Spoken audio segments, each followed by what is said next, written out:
E aí, galera, tudo certo? Eu sou a professora Kay, sou professora de Biologia. Hoje a nossa aula vai ser sobre o núcleo celular. Mas antes disso, não se esqueça de se inscrever no canal aí da Case Bio e ativar o sininho para receber notificação de toda novidade, tá certo? Vamos lá! Pessoal, então nessa aula a gente vai falar um pouquinho de núcleo, né? Lembrando que o núcleo ele é presente apenas nas células do tipo eucarionte, ou seja, aquelas que apresentam uma carioteca verdadeira. O que é carioteca? É o nome da membrana nuclear. Então, o núcleo ele vai ser uma parte que vai proteger o material genético, no caso, né, o DNA. O núcleo também é como se fosse o cérebro de um corpo, né, responsável por controlar as atividades. Então, é o núcleo que também vai comandar as atividades da célula. A maior parte das atividades, elas vão ter esse controle, né, gerenciado pelo núcleo. Ele que é o responsável. Então, ele tem essa função de proteger o material genético e também comandar o funcionamento da célula no geral, certo?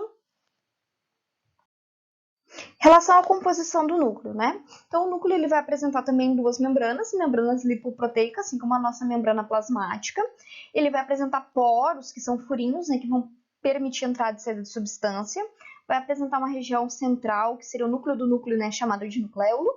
Uma região citoplasmática, chamada de nucleoplasma. A parte de cromatina, que é onde vai ser encontrado o DNA. A parte externa do núcleo, né, apresenta alguns ribossomos aderidos. Então, essa é a composição básica que a gente tem do núcleo, que a gente vai falar um pouquinho então de cada parte. Começando então com a carioteca, ou chamada membrana nuclear. A carioteca, membrana nuclear, nada mais é do que a membrana do núcleo, ou seja, que vai separar o citoplasma do núcleo, né, do restante da célula, que vai proteger o material genético. Então, essa carioteca é a membrana, é a capinha que delimita, né, a separação do citoplasma com o núcleo de fato, né, que vai ter essa proteção. A cariolinfa, chamado de nucleoplasma, nada mais é do que o citoplasma do núcleo, então é o conteúdo gelatinoso que fica dentro do núcleo.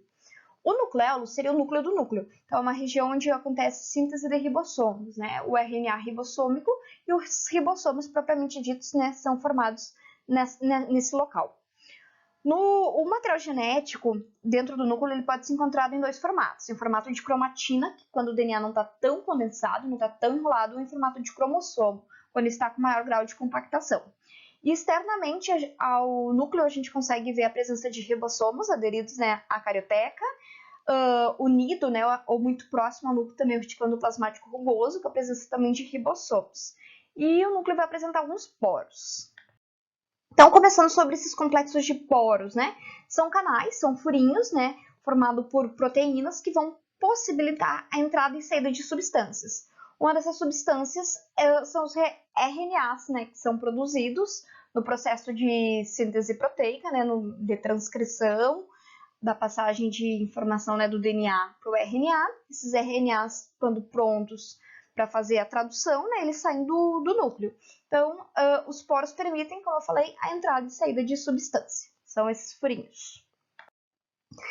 Em relação ao núcleo, a gente não pode dizer que todas as células têm núcleo. Por quê? Tem casos de células anucleadas, que é o caso das hemácias. As hemácias são células, né, sanguíneas, chamadas também de glóbulos vermelhos, que elas nascem com célula, mas elas perdem no momento de maturação os seus núcleos, justamente para ter uma maior superfície e conseguir carregar gases, né, que é a função das hemácias. Então, elas perdem o núcleo.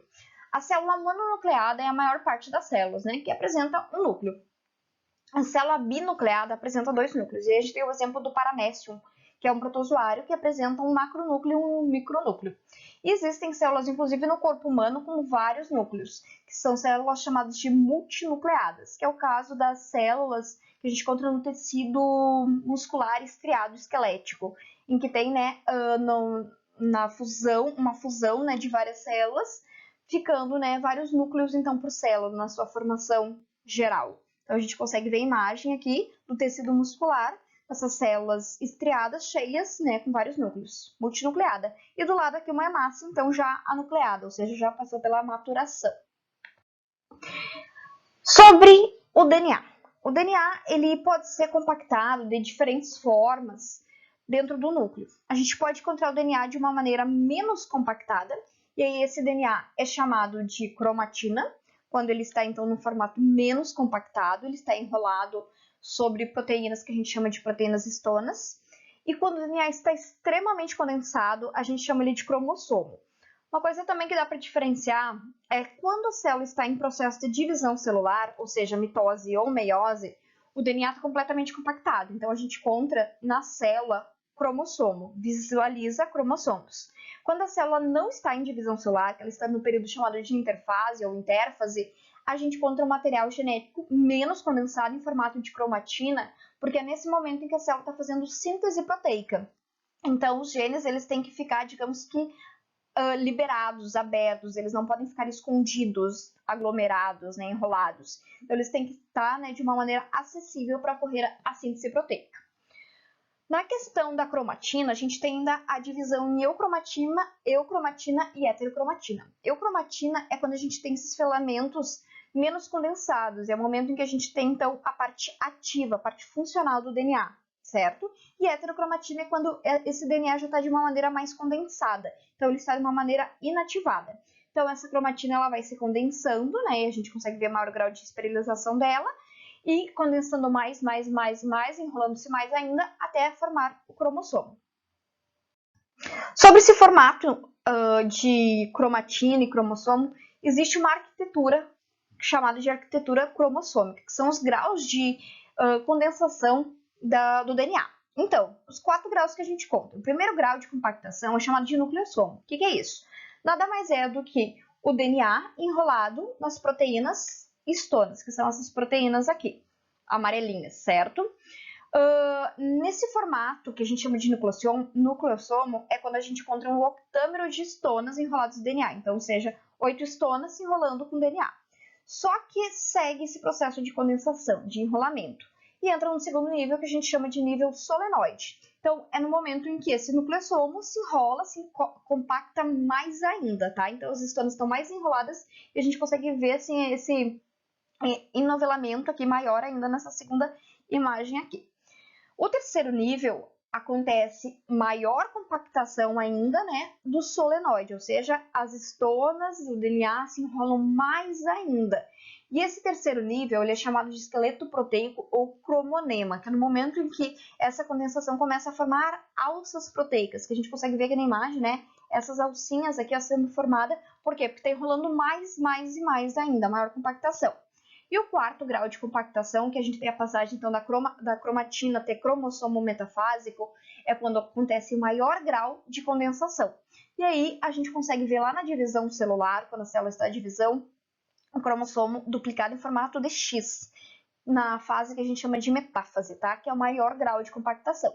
Então, aí são nada mais é do que o desenvolvimento de cromatina até cromossomo. Como que acontece essa compactação?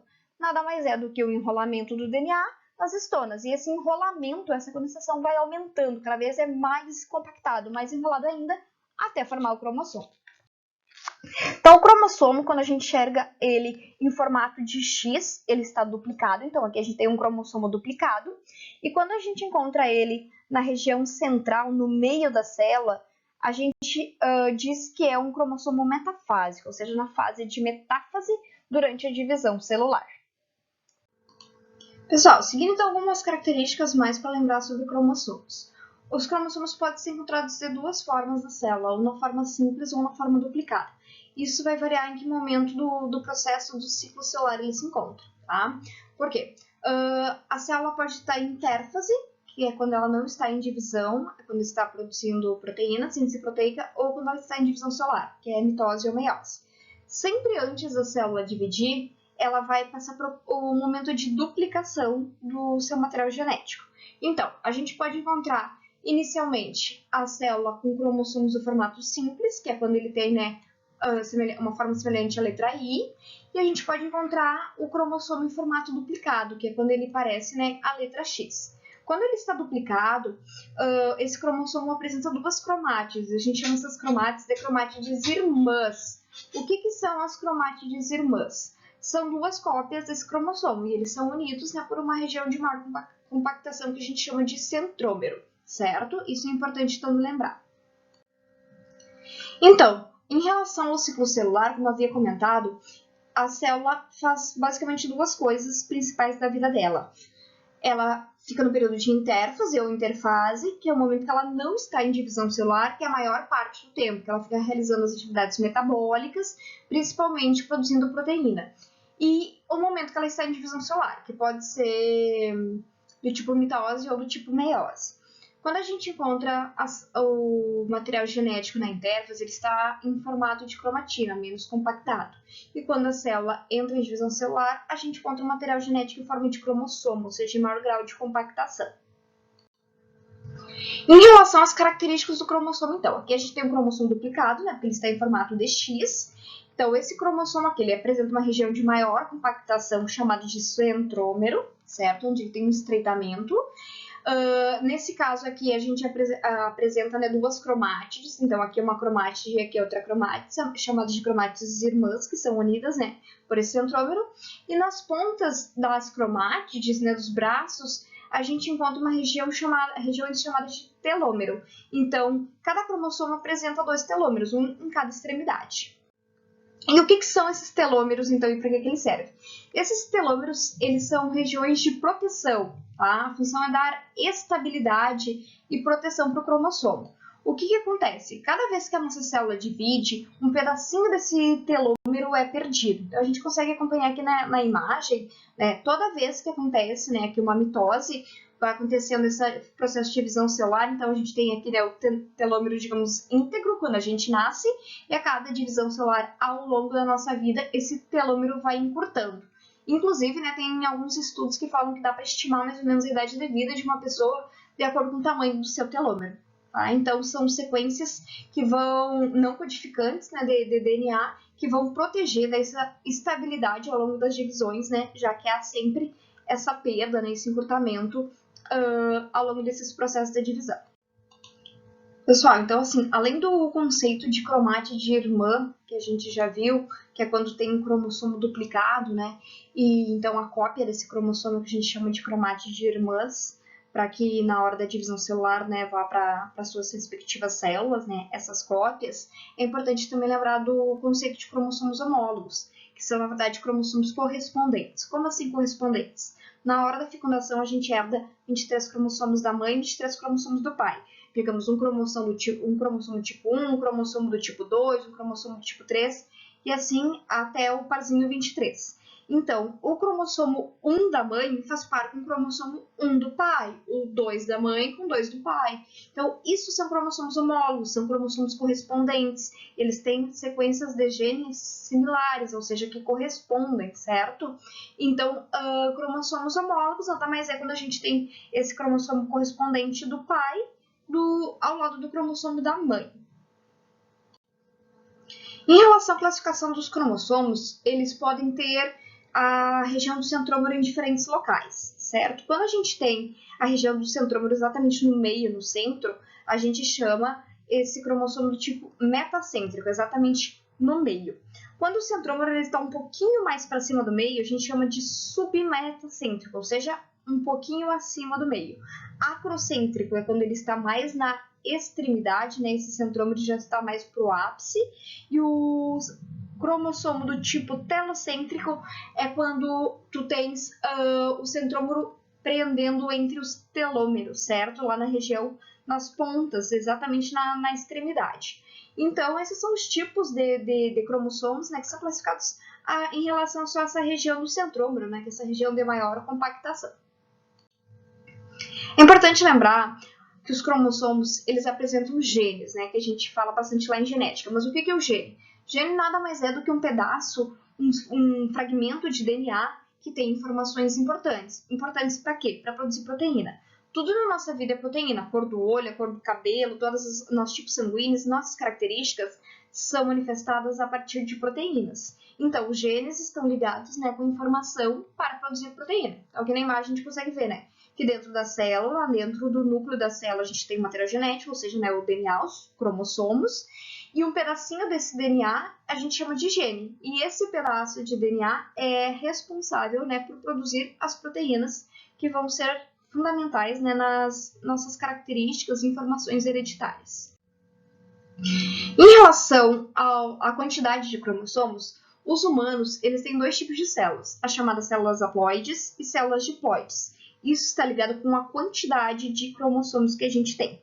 Então, as células haploides, elas apresentam apenas um conjunto cromossômico, ou seja, um cromossomo de cada tipo. Então, vai ter um cromossomo 1, um cromossomo 2, um cromossomo 3, até o par 23, um de cada tipo. E a gente só tem células haploides, ou os humanos, nos gametas, ou seja, as mulheres nos ovócitos e os homens no espermatozoide, com 23 cromossomos. Quando ocorre a fecundação, então a fusão do ovócito com o espermatozoide, vão formar as células diploides, que é a célula ovo, né, o zigoto, que são todas as células do nosso corpo, com exceção dos gametas, chamadas células somáticas. Então, células diploides são aquelas que têm dois conjuntos cromossômicos, ou seja, um cromossomo da mãe e um que veio do pai, correspondente ao par 1, um da mãe e um do pai, correspondente ao par 2. E assim sucessivamente, né, até fechar os 23 pares ao longo da célula, né, tratando-se de um humano. Então, aqui a gente consegue ver na imagem, né, que o indivíduo adulto, né, tirando os gametas, apresenta 46 cromossomos, né, em todas as células somáticas, com exceção, né, do espermatozoide. O indivíduo do sexo feminino apresenta 46 cromossomos em cada célula somática, com exceção do ovócito, que é a célula reprodutora. Durante a fecundação, então, o pai doa 23 cromossomos, a mãe doa 23 cromossomos. E forma, né, o bebê, o indivíduo, que vai ter 46 cromossomos, sendo que desses 23 vieram do pai e 23 vieram da mãe, formando, né, as células diploides. Também é importante a gente lembrar do conceito cariótipo. Então, como eu falei, a gente tem 23 pares de cromossomos. E os cromossomos eles são arranjados, né, de acordo com o tamanho deles. Então, existe uma organização que é chamada de cariótipo, que mostra esse conjunto de cromossomos de cada espécie. Aqui a gente tem da espécie humana, que no caso são 23 pares, né? Ou 46 cromossomos. Então, é importante lembrar dessa informação, que é a mesma coisa, né? 23 pares ou 46 cromossomos. Do parzinho 1 até o parzinho 22, nós temos cromossomos não sexuais, ou seja, cromossomos relacionados com outras características que não as características sexuais. São chamados de cromossomos autossômicos, certo? E o par 23 é o par sexual, chamado de heterossomo ou alossomo. Então, no par 23 que a gente vai ter a definição do sexo, de fato, do indivíduo. Então, o indivíduo pode ser do sexo feminino quando ele apresenta 2 cromossomos do tipo X, ou o indivíduo pode ser do sexo masculino quando ele apresenta um cromossomo do tipo X e um cromossomo do tipo Y. E por fim, aqui para a gente ver qual a diferença de um cariótipo de uma célula haploide para uma célula diploide. Então, a célula diploide é aquela que vai ter um cromossomo que veio do pai e um cromossomo que veio da mãe, certo? Diploide, que são todas as células somáticas do corpo, ou seja, todas as células menos os gametas. E se a gente pegar o cariótipo de um gameta, de um espermatozoide ou de um ovócito, é uma célula haploide, ou seja, vai ter um cromossomo do tipo 1, um cromossomo do tipo 2. Para quê? Porque na hora da fecundação, né, vinha ter 23 do pai e 23 da mãe. Importante destacar que aqui a gente tem cromossomos duplicados, por isso que eles estão em formato de X. Se eles estivessem não duplicados, ia ser parecido com a letra I, certo?